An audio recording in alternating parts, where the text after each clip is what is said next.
Hey everyone, Fernando here. Thank you for tuning in. So today we're going to talk about code P0420, right? What does it mean and what should you do if you have that code going on with your vehicle? Okay, so by definition, what that code means is it's listed as catalyst efficiency below threshold.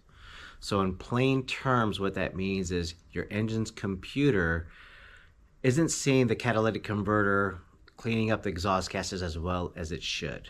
Okay, more times than not, it's simply just a worn out catalytic converter, especially if you have higher mileage vehicles, right? There's a lot going on inside that catalytic converter that can just simply wear out. And as a result of that, you get the code and then you must replace the catalytic converter. But before we do that, we want to be sure that that's all it is, right? We want to make sure there isn't something else going on that's causing the catalytic converter to fail, which can happen and does happen quite often.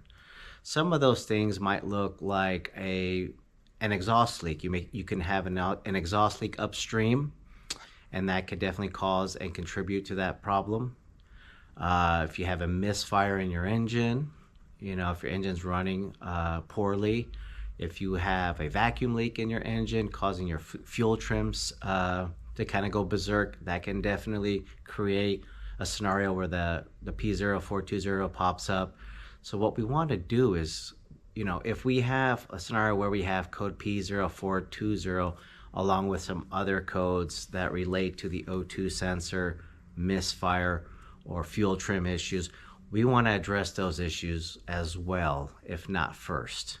Right? Because if we do not, what can happen is we can put a new catalytic converter in your vehicle. We don't address those other issues, and then a couple months later, your converter fails again. Right? So those codes, those issues are actually contributing and causing the converter to fail. So we definitely want to make sure we address those first. So if you have a check engine light come on, you should always bring it in and have it looked at right away, because more times than not, it can start off as a small issue, but if we ignore it, it can definitely develop into a bigger issue pretty quickly. So we definitely want to do that. Now, I live here in California, right? The standards of catalytic converters are a bit different, right? We have certain laws that we must adhere to. Our catalytic converters must be CARB compliant. What that means really is that it costs a lot more to do a catalytic converter here in California than most parts of the country. So prices can vary, right? You can have some, start in the few $100 range and go up to over, $1,000, even $2,000. It just really depends on the vehicle, the age of the vehicle. Is it just one converter or is it both converters?